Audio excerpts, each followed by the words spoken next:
नमस्कार मित्रों, गोलचक्र की यूट्यूब चैनल पे आप लोगों का स्वागत है। मेरा नाम है नवीन कुमार। इंडियन पॉलिटी का क्लास आपका रेगुलर चल रहा है और मुझे उम्मीद है कि आप नोट्स वगैरह बना रहे होंगे। कंटेंट के साथ किसी प्रकार का कंप्रोमाइज नहीं किया जा रहा है और क्लास पूरी तरह गहराई से चल रहा है, ठीक ना। आज आपकी बारी है बड़ी इंपॉर्टेंट टॉपिक की, संघ एवं राज्य क्षेत्र की। इससे पहले जितने भी क्लास हमने लिए हैं प्रस्तावना तक, वो सारा कुछ प्लेलिस्ट में पड़ा हुआ है, जा करके उसको आप देख सकते हैं। देन ये क्लास देखेंगे तो आपको बैकग्राउंड के साथ ज्यादा समझ में आएगा, ठीक है ना। फिलहाल संघ एवं राज्य क्षेत्र, यूनियन एंड इट्स टेरिटरी। संविधान में टोटल कितने भाग हैं? 22 भाग हैं। 22 भाग में जो पहला वाला भाग है वो संघ एवं राज्य क्षेत्र का है। तो यहां पर 1 से लेकर के 4 अनुच्छेदों के बीच हमको पढ़ना है। राज्यों का गठन पढ़ना है, राज्यों के गठन के लिए कुछ समितियां गठित की गई थी उसको पढ़ना है, रियासतों के एकीकरण को पढ़ना है, सारा कुछ पढ़ना है, ठीक है ना। तो बड़ा मजा आने वाला है, बड़ा इंपॉर्टेंट टॉपिक है, बार बार यहां से क्वेश्चन पूछे जाते हैं। तो चलते हैं, स्टार्ट करते हैं, ठीक है ना। संविधान, संविधान का भाग 1, इसमें क्या कहा गया है भाग 1 में कि भारत के राज्य क्षेत्र में किस किस प्रकार की इकाई होंगी और उनका भारत संघ से क्या संबंध होगा। तो ये भाग 1 में कुल मिला जुला करके भाग 1 जो है वो संघ एवं राज्य क्षेत्र की ही बात करता है, ठीक है। अनुच्छेद 1 से लेकर के 4 तक यहां पर आपको जिक्र मिलेगा। अब समझना जरा, आपको जो है किताबों में अनुच्छेद 1 केवल इंडिया जो कि भारत है राज्यों का संघ होगा, केवल यही मिल जाएगा। लेकिन आप सिविल की तैयारी कर रहे हैं, अनुच्छेद 1 में 3 क्लास हैं, 3 उप क्लास हैं, अनुच्छेद 1(1), अनुच्छेद 1(2), अनुच्छेद 1(3), ठीक है ना। इन तीनों को पढ़ना है, देन जाकर के आपका फैक्ट और कॉन्सेप्ट दोनों क्लियर होगा। तो आते हैं एक एक चीज समझने का प्रयास करते हैं। समझिए जरा, अनुच्छेद 1 का सब क्लास 1 क्या कहता है? इंडिया जो कि भारत है, राज्यों का क्या होगा? एक संघ होगा। अब यहां पर अगर इंग्लिश हम देखें इसकी, तो India that is Bharat shall be a union of state. यहां पर आपको इंडिया शब्द भी मिल रहा है और आपको भारत शब्द भी मिल रहा है। इंडिया जो कि क्या है? भारत है। समझना जरा, इंडिया जो शब्द है ना, ये भारत की आधुनिक परंपरा या वैश्विक पहचान को रिप्रेजेंट करता है। औपनिवेशिक शासनकाल में, चूंकि अंग्रेजों के ही शासनकाल में 1945 में IMF, वर्ल्ड बैंक, UN इत्यादि की स्थापना हुई थी, तो उतने समय जो नाम मेंशन हुआ था इंडिया, वो इंडिया नाम मेंशन हुआ था इन अंतरराष्ट्रीय संस्थाओं में, ठीक है। तो एक अंतरराष्ट्रीय पहचान देता है, वैश्विक पहचान देता है इंडिया। लेकिन भारत जो है, ये भारत की प्राचीन संस्कृति, सभ्यता और भारत की जो है ऐतिहासिक धरोहरों से जुड़ा हुआ शब्द है, ठीक है।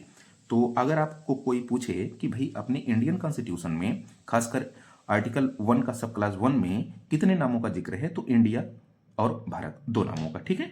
यहां पर एक शब्द आप देख रहे होंगे कि यूनियन ऑफ स्टेट।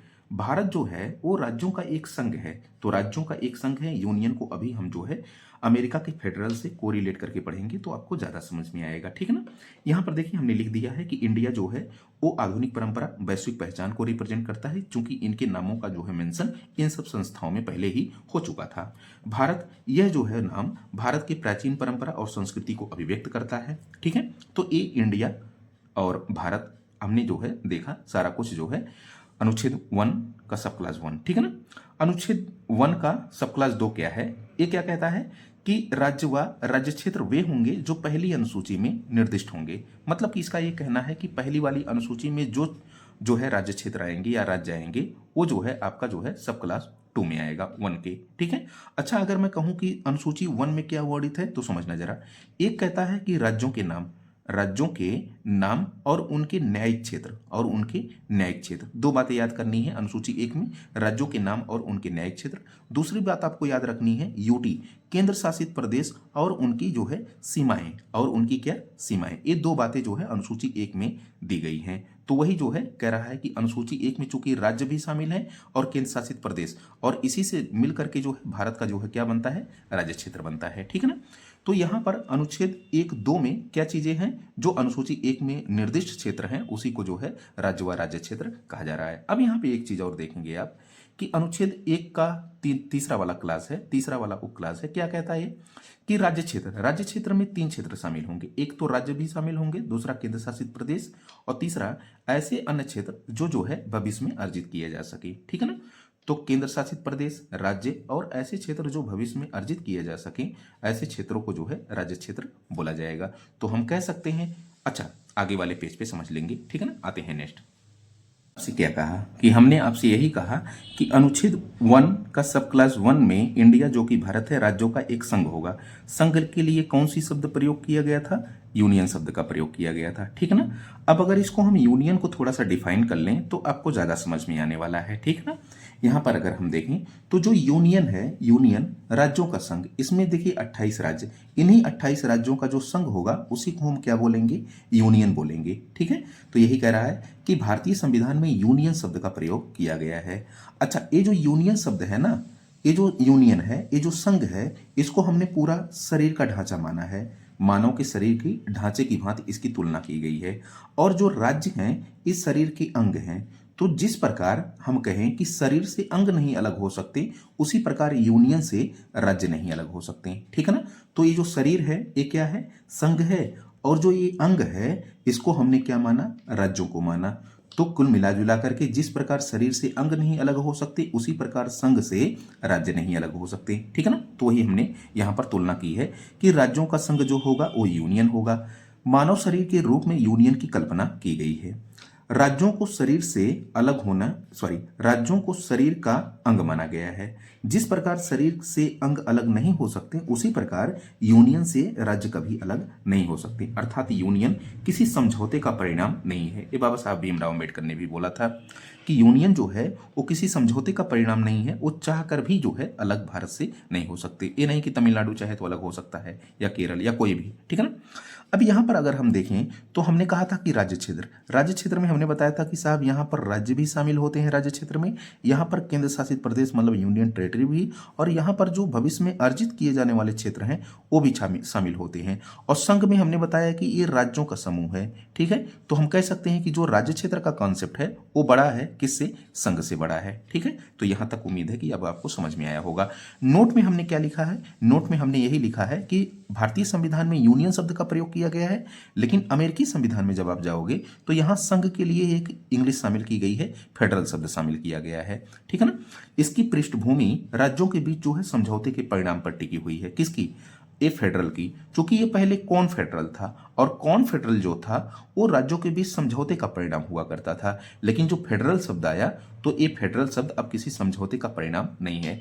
अतः फेडरल से कुछ शर्तों के आधार पर जो है राज्य अलग हो सकते हैं। ये हम जो है टेक्सास बनाम व्हाइट केस पढ़ेंगे 1869 का, अमेरिकी सुप्रीम कोर्ट का, तो वहां पर हम स्पष्ट करेंगे कि क्या वाकई अमेरिका के प्रांत अमेरिका के संघ से, फेडरल से अलग हो सकते हैं कि नहीं हो सकते। ठीक है ना, तो आते हैं हम लोग नेक्स्ट, आते हैं अमेरिका के फेडरल पे। अब यहाँ पर डिटेल से थोड़ा सा हम लोग समझते हैं कि ये फेडरल वाकई क्या था। जब अमेरिका स्वतंत्र हुआ तो टोटल 13 कॉलोनियां थी। इन 13 कॉलोनियों ने मिलकर के एक समझौता किया। इन्होंने कहा कि हमारे जो राज्यों की पहचान है ये स्वतंत्र बनी रहेगी, ये राज्यों की पहचान स्वतंत्र बनी रहेगी। इन्होंने क्या किया कि कुछ शक्तियां एक परिसंघ को दे दी। किसको दे दी, एक परिसंघ को दे दी। उसी को इन्होंने जो है कॉन्फेडरल बोला। एकदम ध्यान से सुनिएगा कि अमेरिका जब आजाद हुआ तो इसमें 13 कॉलोनियां थी। 13 कॉलोनियों ने एक समझौता किया, ठीक है ना, एग्रीमेंट किया, और कहा कि एक जो है हम कॉन्फेडरल बनाते हैं और कॉन्फेडरल को थोड़ा सा पावर दे देते हैं, बाकी राज्यों की जो पावर है ये स्वतंत्र पहचान इनकी बनी रहेगी। ठीक है, लेकिन अब समझना जरा, 1787 में फिलाडेल्फिया एक समिट होता है, और 1787 में जो फिलाडेल्फिया समिट होता है इसको संवैधानिक सम्मेलन भी कहा गया। और इसी फिलाडेल्फिया सम्मेलन में अमेरिका का संविधान बनकर के तैयार हुआ, और अमेरिका का संविधान खैर 1789 में लागू होता है। तो यहां पर अब क्या किया जाता है कि जो कॉन्फेडरल था ये तो समझौते का परिणाम था, लेकिन जब अमेरिका का संविधान बना तो यहां पर जो कॉन्फेडरल है इसको कुछ और पावर दे दी जाती है, और जब कुछ और पावर दे दी जाती है तो एक कॉन्फेडरल से क्या बन जाता है, फेडरल बन जाता है। और फेडरल जो है एक किसी समझौते का परिणाम अब नहीं है, फेडरल अब किसी समझौते का परिणाम नहीं है, कॉन्फेडरल किसी समझौते का परिणाम था। लेकिन जब ये फेडरल बनता है, थोड़ा सा और पावर जो है परिसंघ को दी जाती है, तो ये फेडरल रूम में आता है, और फेडरल किसी समझौते का परिणाम नहीं है। अब समझना यहाँ पे थोड़ा सा कि अब हम थोड़ा सा ये समझेंगे ना कि कॉन्फेडरल से जब फेडरल बनता है तो ये फेडरल और भारत का जो यूनियन शब्द है, संघ, उसके बीच क्या डिफरेंसेस होते हैं। ठीक है, तो मुझे उम्मीद है कि ये सब आपको पसंद आया होगा, और कल मिलते हैं यूनियन और फेडरल के डिफरेंसेस को लेकर के। ठीक है, तो एक बार और देखना जरा यहाँ पे कि अमेरिका का जो फेडरल है, जब भारत अमेरिका स्वतंत्र हुआ तो 13 कॉलोनियां थी। 13 कॉलोनियों ने मिलकर के एक एग्रीमेंट किया और कहा कि हम लोग जो है स्वतंत्र बने रहेंगे, राज्यों की पहचान स्वतंत्र बने रहेगी, लेकिन हम लोग एक जो है थोड़ा सा पावर एक परिसंघ को दे देते हैं। परिसंघ को क्या कहा गया, कॉन्फेडरल कहा गया। ठीक है, लेकिन 1787 में फिलाडेल्फिया जब समिट होता है तो वहां पर संविधान बनकर के तैयार होता है। लागू 1787 में 89 में होता है, और जब संविधान इनका बनता है तो इसी कॉन्फेडरल को थोड़ा सा और पावर दे देते हैं, तो यही बाद में क्या बन जाता है, फेडरल बन जाता है। कॉन्फेडरल समझौते का परिणाम था, मतलब कि चाहते तो राज्य अलग हो सकते थे, लेकिन फेडरल में एक समझौते का परिणाम ये नहीं है, बल्कि कुछ कंडीशंस, कुछ शर्तों के आधार पर ही कोई राज्य यहाँ पर अलग हो सकता है। किसी भी जो है संविधान के अनुच्छेद भाग में ये जिक्र नहीं है कि कोई प्रांत चाहे तो अमेरिका से अलग हो सकता है। मिलते हैं कल, आज के लिए फिलहाल इतना ही। Thank you so much.